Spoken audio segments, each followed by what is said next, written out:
All right. So my name is Gal. I'm the VP of Operations at RMO Agency. And today I'll be interviewing Kevin Leipsic from the Contractors Resource Center. Hi, Kevin. Hi, Gal. How are you? Top of the day to you. Yes, good to see you. Yes, yes. Appreciate the time today. Looking forward to our chat. So, Kevin, you'll be sharing a little bit about insurances and bonds for new contractors specifically. Yep, So, how about yep. you introduce yourself? Tell us who you are. Sure. Kevin Leipsic. I'm the owner of the Contractors Resource Center based in Northern California, and been in the insurance business off and on for about, almost 15 years or so. Pretty much started doing it part time after a career in high tech. Kind of moved out of San Jose, went through the .com era, doing sales and marketing roles in high tech. Moved out of San Jose up into Northern California, between Sacramento and Lake Tahoe, and decided to change careers. And I have a lot of friends and family that were contractors. I always heard what a nightmare it was for insurance, and decided to get my license and pretty much start a new business. Very good. Well, thank Yeah, you so much for yeah, joining me today. yeah, absolutely, absolutely. And can you tell us a little bit more about what bonds and insurance policies are needed for new contractors? Sure. So in most states, and specifically California, where most of my business currently is, um, to get licensed as a contractor, you will have to have a $25,000 contractor bond, and it is a requirement.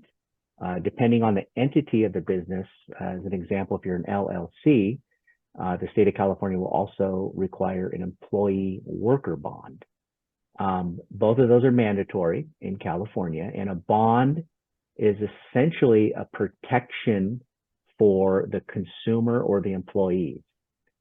A contractor bond, that $25,000 bond is really the value or the amount that the state holds just in case the contractor messes up on a job or starts a job and disappears. It really protects the consumer. So sometimes bonds get confused with insurance, but a bond really protects the consumer. That's the contractor bond. And again, currently in California, it's a $25,000 bond. And then the employee LLC worker bond, which is also fairly common in California, that's $100,000.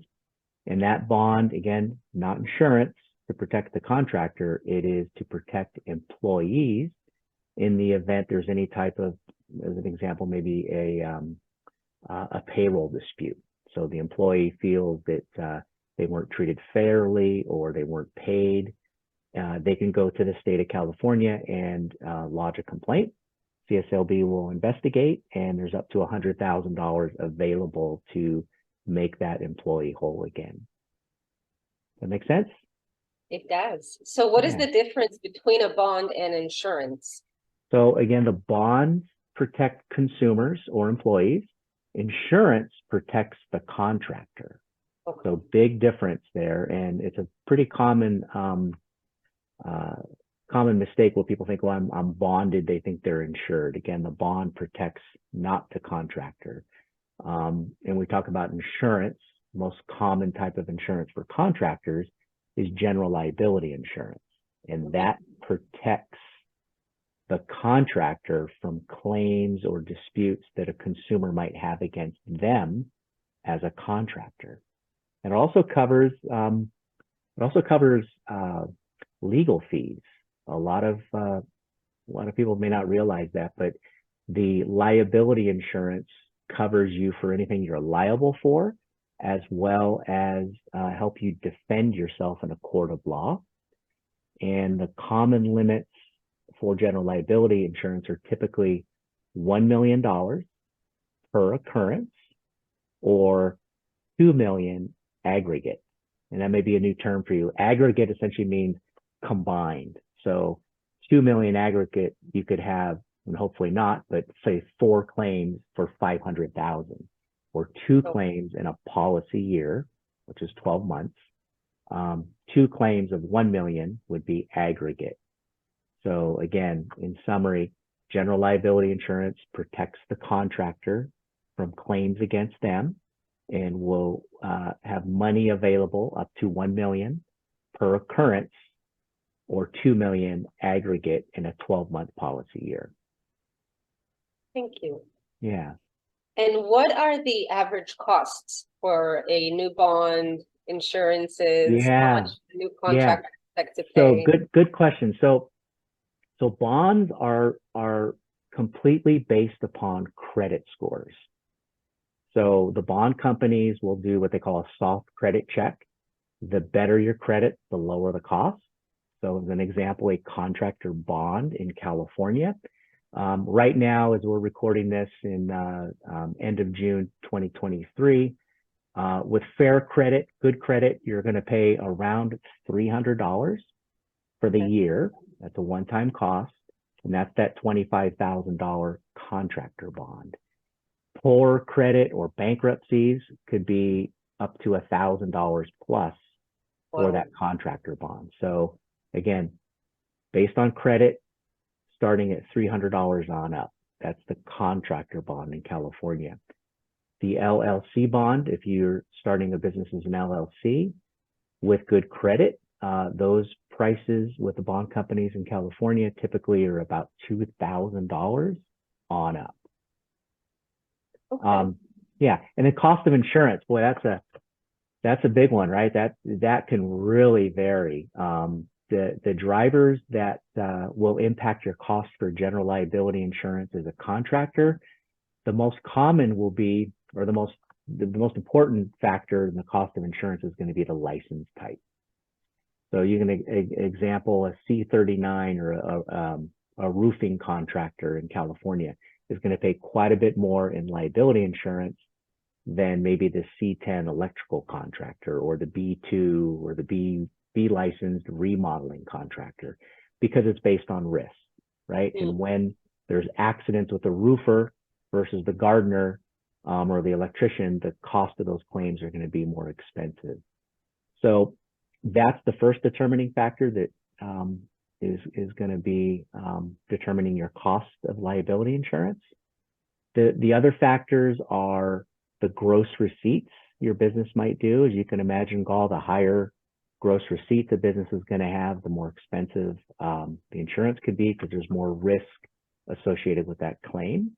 And a couple other factors are whether a contractor is working in new construction versus remodeling, whether they're working on apartment buildings, townhomes, or condos, whether or not they have employees, whether they want to have a claims made or an occurrence policy. There's a lot of lingo you could see, and a lot of factors.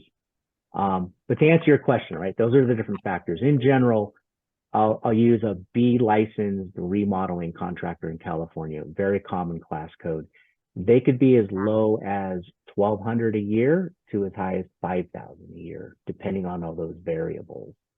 So does that, I mean, I kind of gave you a lot of info there, but does that help answer that question for you? It does. Thank you. Yeah. And So the I big guess answer is it depends, right? And you want to make sure you're working with a broker that knows and understands construction insurance, because there are so many different variables. You want to make sure you're protected as a new contractor. that makes sense. Yeah. And what are some mistakes that new contractors do when shopping for insurance? Important question. By far, biggest mistake, and it's probably no surprise, people shop on price. And I'm guilty. We're all, we shop, we want the best deal. Insurance is the last thing a contractor wants to buy based on price. And it's unfortunate, but it's just a default way for especially newly licensed contractors to buy and look for the cheapest general liability policy. And I can't blame them. Again, we're all wired to find that best value. And it's also unfortunate that new contractors, especially in California, are going to be inundated with text messages, emails, phone calls, solicitations, even what they call blind quotes, which I speak to new contractors on a daily basis, and their phone will get a quote without even speaking to somebody, right? So, and a percentage of those contractors will think, wow, $800 sounds good, I'll buy it. And then they find out they're not covered for the type of work they do, or they, God forbid, put in a claim. And again, the insurance company says, we don't insure for that type of work. So the biggest mistake by far is buying on price. And for anybody who wants to learn more, happy to answer questions. I know we'll have our contact info up here. I also have an article written on my website, the contractorsresourcecenter.com. I have a blog post that I wrote last year for the California Building Industry Association about the dangers and cautions of buying insurance based on cost. So that's another great resource. Goes into a little more detail. That's great. Yeah. So you answer all the questions specific to the contractors about the type of insurance they need, the type of work that they do. So the insurance policy they receive is specific to their needs and not a generic one, correct? Absolutely. Good summary. I mean, a couple quick examples that are relevant to, like an electrical contractor, most of those cheaper policies, like for an electrical contractor, they have what they call exclusions. So any general liability policy that a contractor buys will have exclusions, and exclusions mean just that, it's excluded. They will not cover it. So I'm thinking electrical, because yesterday I spoke to an electrical contractor that wanted to double check a quote that he had, and I had him look at his exclusions, and he found out he could not do any solar work. Oh, wow. He could not connect a pool or a jacuzzi. Okay. And he said, this is going to be 10 or 20% of my business. The broker never told me that. I was just going to buy it. It seemed like a cheap policy. So those are things, again, you want to look at the exclusions in a liability policy before you go forward. Very common exclusions for other type of contractors, especially remodeling, B licensed contractors. The cheaper policies won't cover work for apartment buildings, condos, HOAs, new construction. And a lot of contractors, when they're newly licensed, say, I want to go out and build a new home. Buy a policy based on the most affordable policy, and they'll find out it's excluded. They cannot build a new home, or they can't work in an apartment building or condo. So it's kind of a long answer for you, but those are important. It is. Talked to a plumber a couple of weeks ago. A plumber, again, he had a text message of a policy, called me, says, I'm thinking of doing this. Why shouldn't I? Mentioned, look at the exclusions, and the plumber could not, one of the common exclusions was the apartment buildings and condos, and he couldn't do any plumbing work related to a pool, sauna, or jacuzzi. And again, he said, I want to be able to do that. So, I found him a policy that would allow that didn't have those type of exclusions. These are all really good tips. Thank you so much, Kevin. Yeah. So the takeaway, again, it goes back to your question, common mistakes. Don't buy on price. Or if you're ready to go forward, just make sure you talk to your insurance agent or your broker and have that review. They should be disclosing before any contractor signs a policy as well. They legally need to disclose what those exclusions are. But again, human nature, people just scroll through, they'll look at the price, they'll sign it. They don't take the time to go over that with their broker. Well, thank you for those tips. Yeah, you're welcome. So as you may know, we at RMO Agency provide RMOs for new contractors. We assist with the application waiver essentially for a license. And a very big question we get from our clients is, once we complete the 5-year program with an RMO, do we still need the bond? Do we still need the insurances, or are those things that will stop, that will end basically once we qualify for our own license without an RMO? So I wanted to ask. Yeah, good question. As long as the contractor wants to maintain his license with the California State License Board, there will be that requirement that's mandatory to have that contractor bond. And again, like we spoke about earlier, if they're a limited liability company, they'll need to maintain their LLC employee worker bond. So those are going to be requirements.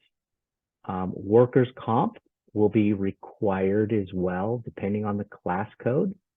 In California right now, even if there's not employees, which typically workers' comp covers the injuries or medical costs for employees, and it's required in California, even if you have a part-time employee. But in California, traditionally, it was always the roofer, the roofing class code that had to have workers' comp to maintain their license, even if they didn't have employees. And new in 2023, there's additional class codes such as the landscaping and paving contractor, the tree trimming, tree cutting contractor, and the HVAC class code, heating, ventilation, and air conditioning, the CE20. Those class codes to maintain the license, even after that RMO graduation period, if you want to maintain your license, you'll need the bonds and you'll have to have workers' comp insurance. General liability, only required right now that I'm aware of. When you have an LLC, you'll also be required to have general liability insurance for the state to issue the license as well. But highly, highly recommended for all contractors since it does protect. Yeah, absolutely. Absolutely. And, you know, sometimes it's, you know, working with a new contractor, this is an important piece to share as well. You say, well, I don't need the liability. You know, if I'm sued, I don't even own my car. And I'll remind them, that's great. However, if you do get sued, you don't really necessarily have to have a lot of money. In California specifically, if you don't have assets, then the state, if a claim is awarded against you as a new contractor and you don't have liability insurance, the state will garnish your wages. And that gets people to think, that gets contractors to reconsider working without general liability insurance. Because if a claim is awarded against a newly licensed contractor or an existing contractor, let's say it's just $100,000. I won't say just, that's a lot of money. It's a $100,000 claim. If you're found liable and you don't have insurance, the state of California will garnish your wages, maybe $500 a week or $1,000 a week or whatever it is, but they'll figure out an amount to legally take out of your check until that $100,000 is paid. So you better get liability insurance if you're a contractor, even if it's not mandatory. That could be a lot of money to a new contractor. Yeah, absolutely. Absolutely. So Kevin, how are your services different than anyone else that's providing a similar service in insurance?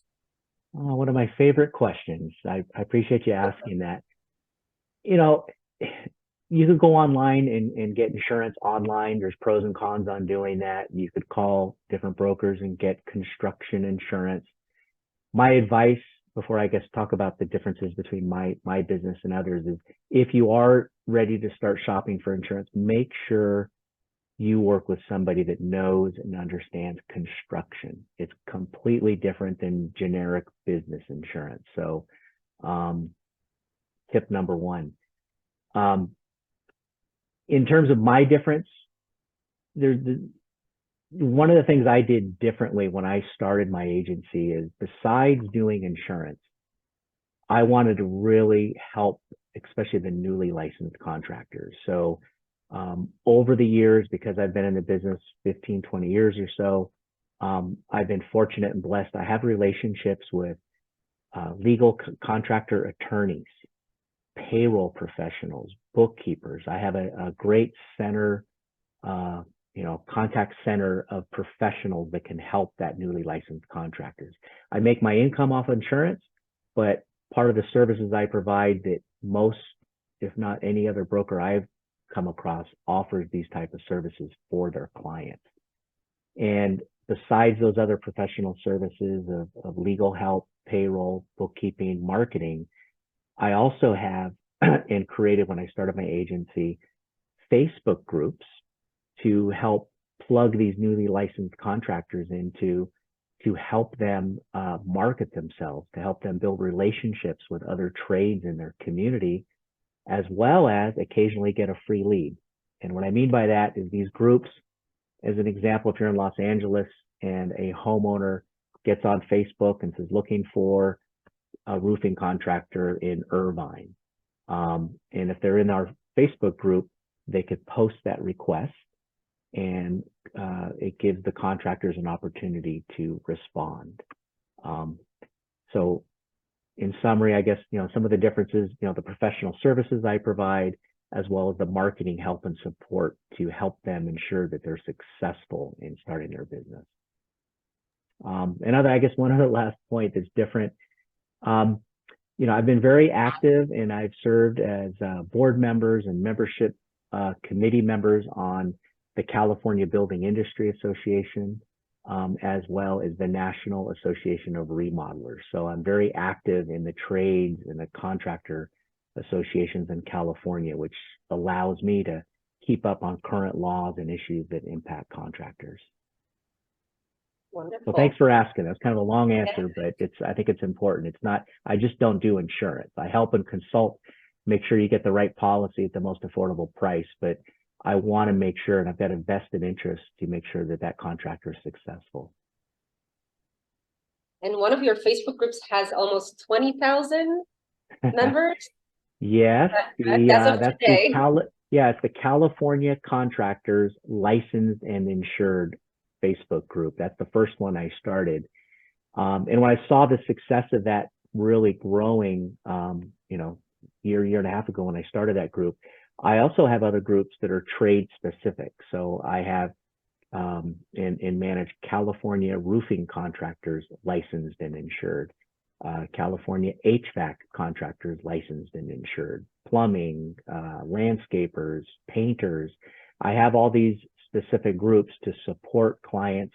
And there, as much as I say that 20,000, those aren't 20,000 of my clients. Originally the thought was just my clients would be in there, but as I created that group, I started having other contractors want to join in network that weren't my clients.